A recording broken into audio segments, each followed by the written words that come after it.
Welcome to another episode of the Growth Focus podcast, where we bring together tech leaders from all across the globe to share their time, their insights, and their expertise with us to help us grow.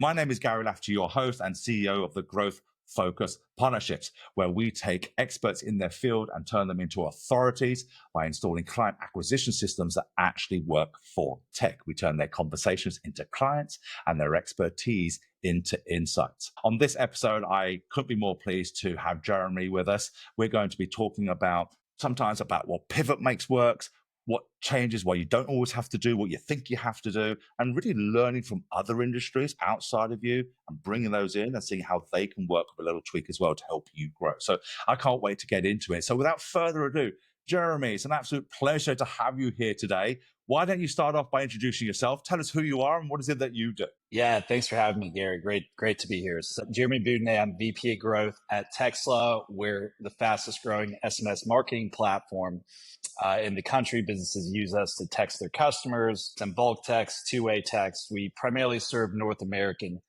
small businesses. I've been with the company for a year and a half. It's been an exciting journey. We've raised about $12 million in venture capital funding. And our goal is to become what Mailchimp was to email marketing. We want to be that for SMS. So exciting times. I love that hat. You can actually hang your hat on that. We're going to be the Mailchimp of this. And I think it's really good when you can actually have an association with that. And I love great entrances. So we're going to be this. So if people don't know who you are, and I'm just saying, we're kicking off this episode strong, guys. So if you're watching this or listening to this, we've just kicked that off and said, who do you want to be, guys, be? Who do you want to be known as? We want to be this or that. What a great way to start. So, Jeremy, you've scaled different companies differently across your career, but why don't we start at the beginning? Can you share a little bit about your journey and what first sparked your interest into tech and business growth? Yeah, absolutely. So I have a very unusual sort of path into working in tech and working in startups. I have a law degree that I don't use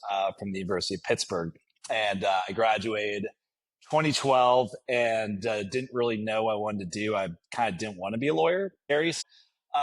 What had happened was I had some college buddies who founded a startup called Ambition. I'm actually wearing their hat right now. Shouts out to the Ambition guys. First company out of Tennessee to be accepted into Y Combinator. They were a sales gamification startup. And they reached out to me, Gary, because in college I had a paper writing business where I had the Boudinet guarantee and A or B or your money back. And it blew up. It was regional all throughout the Southeast. I went to the University of Tennessee. And so they reached out to me and they said, do you want to come and be the first marketing hire at Ambition, first business team hire? So I joined, this early stage VC backed SaaS startup with no marketing experience, no tech experience. I was never a tech guy. I think the only C I got in college was in advertising.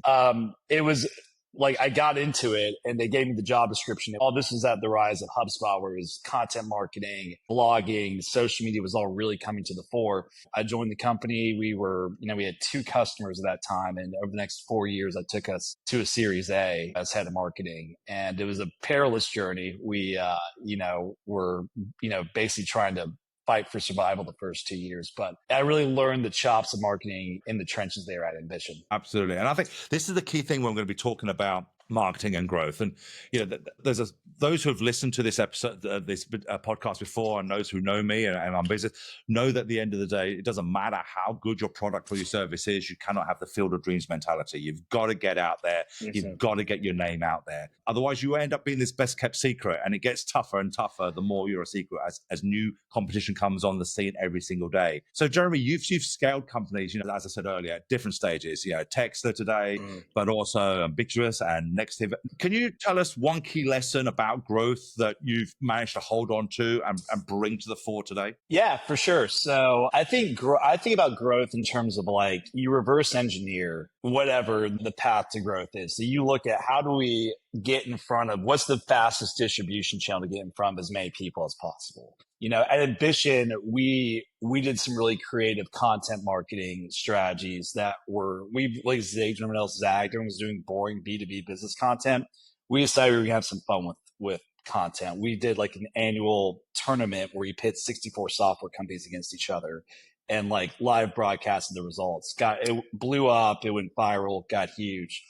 At Nextiva, the next company I worked at, we focused on sponsorships and stuff like that, where we sponsored like the Pac-12, and we were on television, and we sponsored the Buffalo Bills, and we went for a much broader approach. Ubiquitous, which was the next company I went to after that, was an influencer marketing company. We did an affiliate deal with a company that was ranking number one on Google for every key search term in our industry. And we got a massive amount of leads through that. So, and then at Textla, we, similar sort of deal. We found, some top ranking articles that we were able to worm our way into that were ranking one on Google. We astroturfed Reddit. We focused on YouTube content. So really thinking about, okay, where are our buyers and how do we get in front of them as fast as possible? And how do we get in front of as many of them as fast as possible?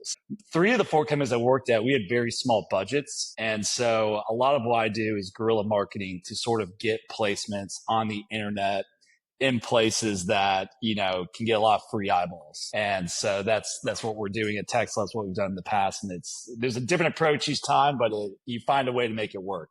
Yeah. Well, I want to dive a little bit into this guerrilla marketing. And you and I, we've spoken before about guerrilla marketing, but unless you're usually in marketing or using guerrilla marketing, it's probably a term that most people haven't thought of, especially within the tech field. Can you give us a couple of tactics that you've used that's worked well for you that maybe people do not realize or have not even thought of? Yeah. So one we used at Textla early on was we saw that everyone wants to rank on SEO, right? Everyone wants to be on page 1 of Google for a key search term. Well, it takes forever to organically build that SEO. So we were like, we don't have years to do this. How do we quickly start, getting on page 1? And we saw that Google was rewarding a lot of Reddit posts in the SMS marketing space with page 1 placements that were pretty high up. So we found a guy that could essentially get us posts that would rank on page 1 for Reddit. It was very inexpensive. It was like $1,000.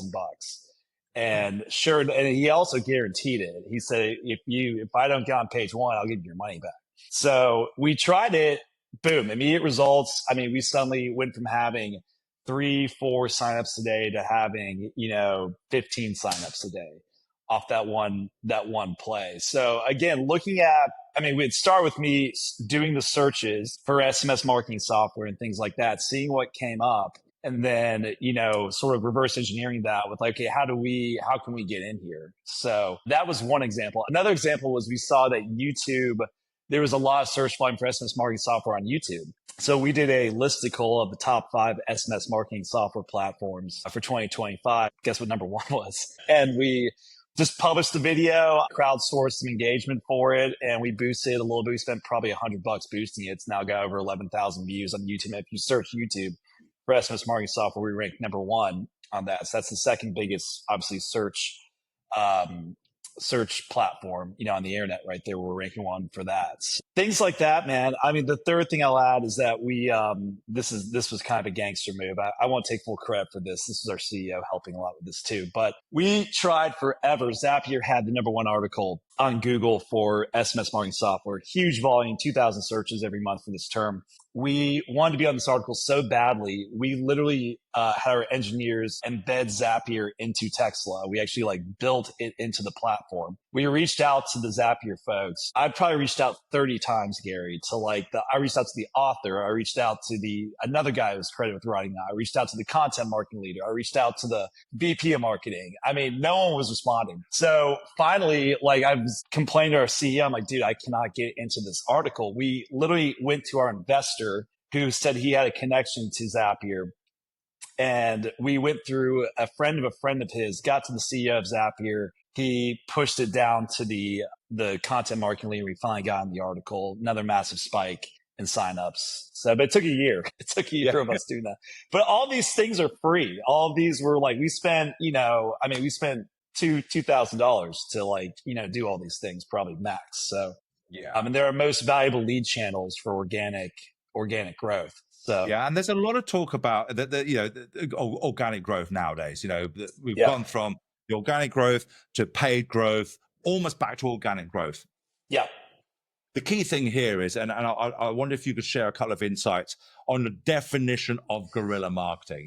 You've had some fantastic results from them, for either free, as you said, or for not a lot of money. and the ROI on it is off the charts. All right. The ROI is just absolutely fantastic. But when it comes to guerrilla marketing, what is your definition of that for people who are listening and watching who have not necessarily understood exactly what that is? Yeah, I love that. No one's ever asked me that. And I use that term all the time. So it's fun to kind of define it here. I would say guerrilla marketing is anything where people call it growth hacking, or which I kind of hate that term, but it's really fast tracking and not paying for massive distribution, and you're doing something in a way where you're getting in front of a lot of people. And so that I would call that, like, there's a couple different approaches. One is, sort of the creative sort of, organic content marketing approaches I described earlier.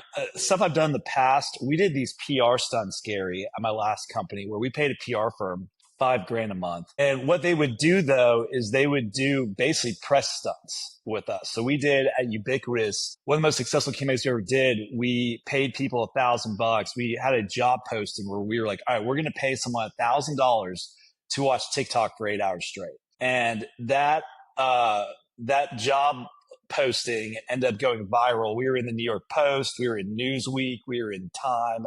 I was getting interviewed by TV outlets, and we had 11,000 people apply for the job, which I could have never guessed, like it would be that successful. But it drove a ton of awareness to Ubiquitous, and it was just a guerrilla marketing stunt. Most people think of PR as like, oh, you do a press release announcing your latest company thing, blah, blah, no one cares, it doesn't get a lot of traction. But we really looked at it as a way to just, how do we like get mass awareness, and kind of like, jump into the imagination of the American public. So that was another example of that. And then going back to Ambition, where I probably had my best guerrilla marketing places, I had no budget Ambition the whole 4 years I was there. Everything was content based. And I really took a lot of cues from the sports. I read a lot of like sports blogs, like Barstool and Deadspin, Deadspin back in the day. And then I would read like Pitchfork for like music. So I took a lot of cues from these sort of viral like publications online. I would publish really ridiculous articles that, were business related, but it would be like, if football coaches were sales leaders, what would they be like? You know what I mean? And I would basically take all these NFL coaches and talk about them. And then we post them on LinkedIn. People would actually read them because it was so different than like your typical LinkedIn content. So I still don't really see people doing that, where they try to have this cool merger of like pop culture and business. I think it's an opening still for people. But long story short, guerrilla marketing is, you don't pay to play. You find a way to get out in front of people, and you do things that capture the imagination, and get in front of as many people as possible by any means necessary. So yeah, what a great definition of that. And you're doing it in a almost a cross-feed way, something that people do not think about. And that's the key thing. We talked about zig and zag before, you and I. And, when everyone is zigging, you've got to do a zag. You've got to do something completely different. You've got to break pattern. You've got to pattern interrupt that. Yes. And so people can begin to understand and go, whoa. And if it, nowadays, what do they call it nowadays? Stopping the scroll. And you mentioned LinkedIn. You mentioned LinkedIn there, Jeremy. And today, LinkedIn is it's changed. LinkedIn has changed. It's now far more product and service led, almost semi-advertising on that. And it's not stopping the scroll. This is the unfortunate thing. Now, people are literally just scrolling past all of this. And, when you do something like what you said there, guerrilla marketing, let's pattern interrupt. Let's break that pattern. Let someone stop and go, well, that's different. And just relate it to. So for those listening and watching today, perhaps, if you've never thought about guerrilla marketing or thinking, well, just think about what is the weirdest thing you can do and let's see if it's feasible, Yeah. And then I think it's almost like to lose that armor or professionalism sometimes. It doesn't mean you have to be unprofessional. It's just allowing you to go a little bit. Yeah. That's well said. I think people, they cloak themselves in that professionalism, but it almost strips the humanity out of, what they're trying to do. And people, at the end of the day, it's social media. It's about connecting with other humans. So like, show your humanity, show your interests, be different, be weird. It's watch people pay attention all of a sudden. You know what I'm saying? Because it's different. Like you said, Pat, I love the term pattern interrupt. I actually had that word in my head the other day, just thinking about some marketing ideas. And because that's really it. You have to surprise and delight someone's brain, and then they're going to, before they engage with you. So Yeah, So exactly right. So this is the key thing. I want to talk about this crowded space you're in. SMS marketing, yeah. massively noisy market, huge market, different place. And I know you and I, there's something different about that. But what's been your approach in standing out in this, oversaturated, very noisy competitive marketplace? Yeah, so great question. And it's super saturated. There are tons of SMS marketing platforms. And I'll go back to when I first was interviewing for the job with Luke, our CEO. And what got me interested in Textla was I asked Luke, I was like, Luke, what's our approach to market? We're the newest ones. You're the newest guys on the block. This place is crowded. How are you gonna stand out? And he nailed it. He literally absolutely nailed the go-to-market strategy. And it was very simple. We're gonna be priced infinitely cheaper than everyone else in the market because everyone else is overcharging. We're going to have the easiest to use platform because we're selling to small business owners who don't have time to figure out how to use a clunky, complex software. And three, support in this industry is notoriously terrible. We're going to offer phenomenal hands-on customer support. And that was it. And I heard that and it really resonated with me, Gary, because I'd worked at Nextiva, which is a $3 billion valuation company now. And that was the exact same approach they took. They sold business phone systems. So they're like the big brother to business texting, it's calling. And I was like, well, that exact approach took Nextiva to a $3 billion valuation. I don't see why it wouldn't work in, SMS marketing. Credit to Luke, because he knew that a year and a half ago when the company was, still so young and there were 6 employees. And we've really held true to those beliefs and values. We're a penny per text. We're like $25 a month for a subscription. We're infinitely cheaper than everyone else in the space. And every time I talk, it's so easy. I do a lot of our onboarding calls, with new customers. They're coming from somewhere else and they're just aghast at how cheap it is. And we still have great margins. It's just that these other companies are all PE backed and they've all decided, oh, well, hey, we can jack up the pricing to 3 cents a text and people will still pay it. So we see an opening in the market there. We're attacking it. That messaging is everywhere on our websites, everywhere on social media. We reiterate it to our customers all the time, and we really live by it. So it's very nice, easy, simple value propositions, and it's something we really stand by. Yeah, and it's not overcomplicated. No. And this is the key thing. We tend to overcomplicate things, and then once you try and overcomplicating it, it becomes so difficult for someone to grasp. Yes. It just is it easy? Will it work for me? And will I make my money on it? That's as simple as what they need it to be. And when you overconvolute it, and then you're just confusing people. And I think especially in tech, we want to be the cleverest person in the room. We want to show how clever we are and how great this thing is. But ultimately, no one cares. Yes. And we say this all day, every day. No one cares about your product or your service. They only care what they're going to get out of it. That's all they care about.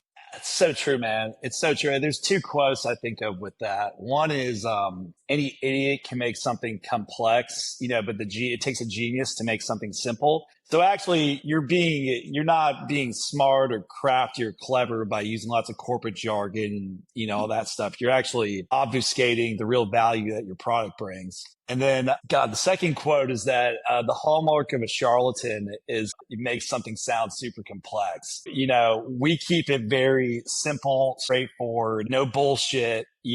For pardon my French, but people love that. They love that it's very clear on our website. When we talk to them, it's the same thing. The experience they get, it's the same thing. Our reviews on G2 all say the same thing. So yeah, the simplicity of it's a beautiful thing, especially when you're selling to small business owners too, who are, tend to be, they have a million priorities. They don't have time to figure out what you're selling them. They need it to work fast. They need to know the value fast, and they're going to make a decision very fast. So it's almost like I almost got the light switch mentality. When you walk into a room and you flick the light switch, you only flick the light switch for one reason, because you want light in the room. Yes. That's it. They don't care about how the electricity gets from the switch up the wall, across the ceiling, down to your light, what light bulb you got. It's just give me light. I'm a busy person. I walk into a room, I want a light so I can get on with stuff, and just keeping it simple from that. So that being said, we talked a lot about, what's worked for you, some great results at the Guerrilla mark and the pattern interrupt. So let's talk about the flip side. You've been in the game now through various companies for some time now. What is one growth tactic or marketing strategy that you've tried that really didn't work out, and what did you learn from that? Yeah, great questions. One we tried at Textla that I was disappointed to not work out was we adopted a platform called Resquared. We tried to do outbound, for lack of a better word. We were like, okay, let's do outbound. Let's see if we can do outbound at scale. And, we used a tool called Resquared to find small business owners. And we were doing these, sort of elaborate outbound sequences targeting them with like, hey, like say you're probably business texting, you need, platforms can save you money, all this stuff. Completely flops. I mean, I'm talking Gary, like we had like one positive response in like 4 months and we reached out to thousands of people. We also did, I thought I was being super clever, similar approach. In tandem with that, we use a tool called Vector, very similar to RB2B. No shots at Vector. I love the founders. They share investors with us, but we used that tool to find people who were searching for our competitors on Google. And I basically set this flow where we were auto piping into this outbound email engine we had going. We were sending them emails saying, hey, switch from Slick Text and save 75% on your business texting bill. No one gave a shit. No one cared. We got almost no responses. We were hitting thousands and thousands of people a week. And I was like, man, like none of these are working. We ultimately turned off outbound at Textla. We are a fully inbound focused funnel. And, to this day, it kind of surprises me it didn't work. I don't know if I tried different messaging. I tried all kinds of different stuff, but nothing seemed to work. So it goes to show you that I thought it was really good outbound, by the way. I was pretty cocky. I was telling Luke, this is going to crush it. But it goes to show you that you really never know. And so, but you have to double down what's working and you have to kill what's not working because it's costing you money and it's costing you, more importantly, time. I was spending a lot of time on these outbound campaigns and they weren't yielding results. So the more time I was focusing on that, the less time I was focusing on optimizing your inbound funnel, doing all this other stuff. So, yeah, absolutely. And that's the key thing, isn't it? It's about giving it a go, because especially when it comes into marketing, we've certainly found that they tend to stick to stuff they think they know and avoid the stuff they think they don't know. But until you try it, until you go out there and then make your mind up quickly and then change your mind quickly, when it doesn't work, cut it out. But you've tried it, because you never know if it's going to work for you. Like you said, if you're going to try something different and do that pattern interrupt, how do you know this? It's such a weird, far out thing that you think, will this work? But if I don't try it, the answer is always going to be no. And I think this is the key thing, what we talked about before, wasn't it? Was if you try and stay in your bubble and zig with everybody else, then you're going to sound like everybody else. You're not going to stand out from that, Exactly. I think we try, I think, to anyone who's trying new things, it's like, give it 3 or 4 months, and really give it a good faith effort, test and change what you're doing a little bit, change tactically what you're doing inside the strategy and see if, okay, maybe the problem is my messaging or we did all that. You know what I'm saying? Like we didn't just like try it for a month and it didn't work. And we didn't like change the messaging and all that good stuff. And we did all the tactical tweaks and nothing. We ultimately just decided this isn't this isn't the best route to market for us and we need to focus elsewhere. And, we continue to try new things here, Gary. I love trying new marketing initiatives. It's part of the fun of being a marketer, is trying new things and see, especially if something hits, then you're like, it's like a dopamine rush. I know. I mean? It's like finding a new game to play where you can win, isn't it? It's always, what's another sport I can play? What's another game I can learn to play and make it work? Exactly. And what I love about being, in charge of growth is, 3 of the 4 companies I was at, I was basically tied to our overall revenue metrics. There's a very clear score. I can see every day how many signups we have, how many subscribers we have, how much revenue we're making. And so when a new channel turns on and it works, I see those numbers going up and start to hockey stick. That's like all the joy for me. I'm a competitive guy. It's all a competition to me. So, I think it's what drives me a lot every day. Yeah, that is so cool. So let's talk about, using content to build authority for your brand and for your story. What types of content have been most effective for you and the companies you've been with? We've done so much different content, all the different companies I've been at. I'll try to think of the greatest hits from over the years and some of the stuff we've done that like I've done every place I've been. One of them is reviews. I continue to be an advocate for reviews, even though G2 has gotten hammered by SEO updates and is no longer ranking like it used to. I think the benefit of getting customer reviews, whether it's on Google, you definitely want to do Google, obviously, and you want to do if you're a software company, do G2 or Capterra. The benefit of reviews is that you can point to that and say to a customer, hey, don't take our word for it, look what our customers are saying. And the benefit as a marketer is that you can go read those reviews. I think the hidden benefit is you go read those reviews and your customers will tell you how to sell your product. Like they will literally, you don't have to come up with the messaging yourself. You can go and look at what they're saying and figure out, okay, this is why they're buying this. Where this really came in handy for me, Gary, was at Ambition. We were a sales gamification platform. We started out as fantasy football for sales. That was literally our pitch, was like, you can run like fantasy sales contests with Ambition. Well, people like thought that was a really cool idea, but they didn't necessarily want to pay for that. So we had a hard time getting customers initially. I really struggled with the messaging for the first year and a half, 2 years. And I got a bunch of reviews for us though on G2. I remember one day I went through and just read all the reviews, and it started to hit me, like clicked, that really what people were buying was transparency and accountability for their sales teams. They kept talking about that in the reviews. They're like, I love that I can see all my reps' numbers. I love that we're holding them accountable to goals, and they're having competitions, and it's changed the culture of my sales team. And so all of our messaging, based on what I saw appearing over and over and over again in our reviews, all of our messaging, I changed on our website to be like, Ambition, we're not selling sales gamification software. We're selling transparency and accountability for your sales force. Boom. Like people loved that messaging. Our ACV was like 30K a year. People were paying it. We got to a Series A off that messaging. So reviews are a big one. I'd say another big one is, obviously case studies, customer stories. Everyone still wants to see those. I still love doing those. It's tied into reviews. And then other content I'm big on video right now. Like, I think just doing videos, we did a video initiative here at Textla where it was me. We got a little camera set up. I hired a guy to do post-production. It was super cheap. It was like $400 a video, but just explaining the product, doing product tutorials, doing sort of like market discussions. I think ranking out YouTube is still, for most industries, super underrated as a search platform. And Google's brutal. If you want to rank on Google, we're working on it, but we know that's like a 2-3 year journey. Whereas YouTube, you can rank tomorrow if you get the right video going. That's another big one we've done. And the last thing I'll go back to is I think the PR stunts. I think that's super underrated for 2 reasons. One, you can get viral marketing growth with it. If you get the right deal going, the right story going, you can blow up pretty quickly.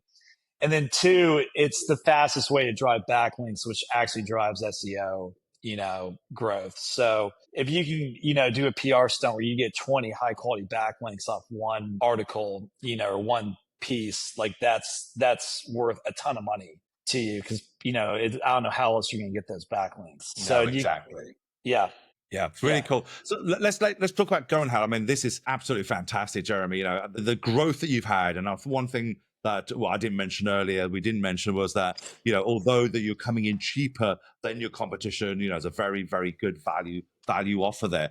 It hasn't staggered your growth at all. It hasn't hindered your growth at all, has it? So looking ahead to the next sort of 12 to 24 months, what are your biggest growth goals, and what's in place to help you? Yeah, we have very aggressive growth goals at Textla. I mean, as I said, we want to be the Mailchimp of SMS. So a couple of things we're looking at are partnerships. We see partnerships as our big, sort of whale opportunity to really grow really fast in the market, whether it be with other tech companies or other people who could be resellers of Textla. So we're aggressively exploring those and doing profit sharing with that. That's one of the big ones. Another big thing we're doing is we are doing Google ads, and we're starting to see the ROI from that reach a good place. I think we'll be doubling down that going forward for sure. We're doubling down on YouTube as well, and video marketing. That's going to be coming up in the next few months. So it's, that's really what we're talking about there is organic, an organic content play through YouTube. We're talking about a PPC play through Google. And then we're talking about, partnerships as like a huge growth lever. So we think if we can nail those 3, we can really just turn on the accelerator for Textla's growth. So I totally see that. White labeling, partnerships and white labeling, rather than onesie twosies, as it were. You're just hitting a much, much bigger, massive market. And the final one is YouTube. I think, again, I totally agree with you. Totally underutilized, massive growth potential there, and a great way to get your branding and authority out there. Via video.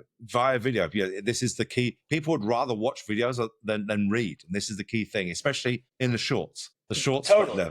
it's easy for them to digest. just by looking at subtitles and a video. 100%. I think people get hung up on, this video has to look like it was made in Hollywood or something like that.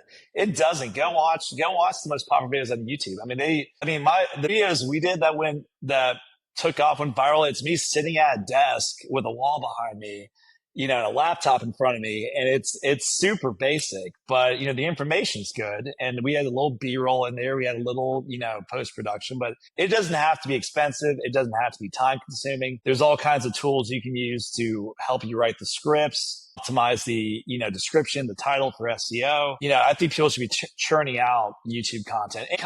The biggest change that's happened in marketing since I've joined 11 years ago, Gary, is 11 years ago, it was about publishing stuff on your blog and you remember these days, and it's about like writing stuff and publishing online. Everything is now social media. I mean, social media is eating all that up.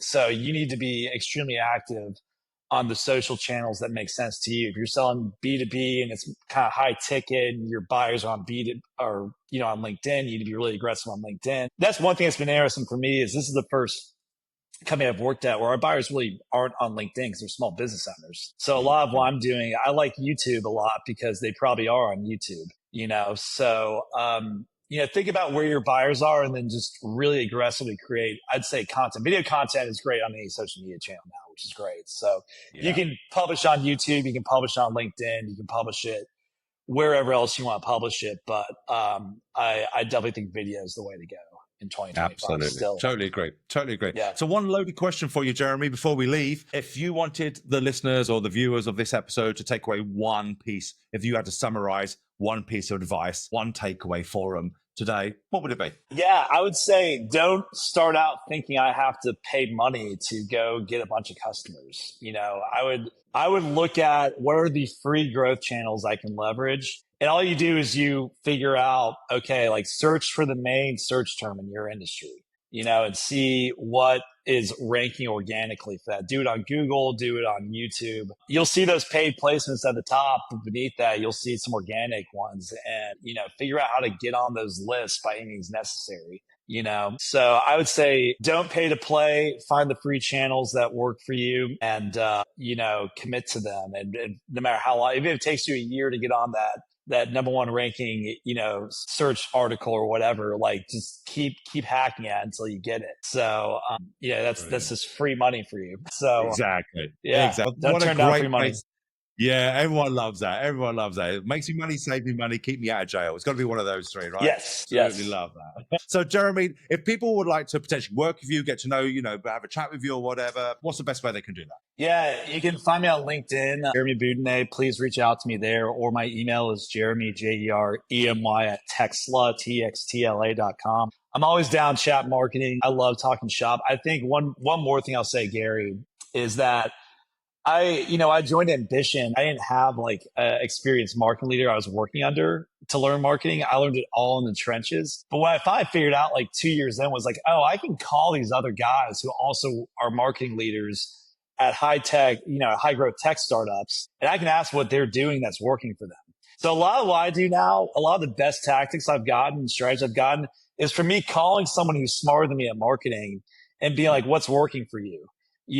And they'll tell you, then I'll trade information with them. So, I'm always down to talk shop in marketing. If you want to talk about what you're doing that's working, I'll tell you what I'm doing that's working. And then just in general, that's the best practice is go talk to other marketing leaders and ask them, what are you doing that's working? And listen to shows like Gary's. That's brilliant. Well, Jeremy, thank you very much for joining us today. Mate, it's been an absolute honor and, pleasure having you on. Your answers have been absolutely fantastic. Thank you for your time today. Yeah, thanks for having me, Gary. Appreciate it. Not at all. And thank you, ladies and gentlemen, for joining us for another episode of the Growth Focus podcast. There were some great insights that Jeremy dropped today. And if you're going to pick one of those up and run with it, please make sure you like it and comment so other people can see, what's working for you and perhaps it will work for them. But as usual, we all know, that we grow by standing on the shoulders of giants, on the giants of Jeremy and all the other leaders that we have on this podcast. So by all means, share it with other people, share this episode with other people so that we can all grow together. So until the next episode, keep striving, keep growing, but more importantly, be profitable. And we see you on the next episode. Bye-bye.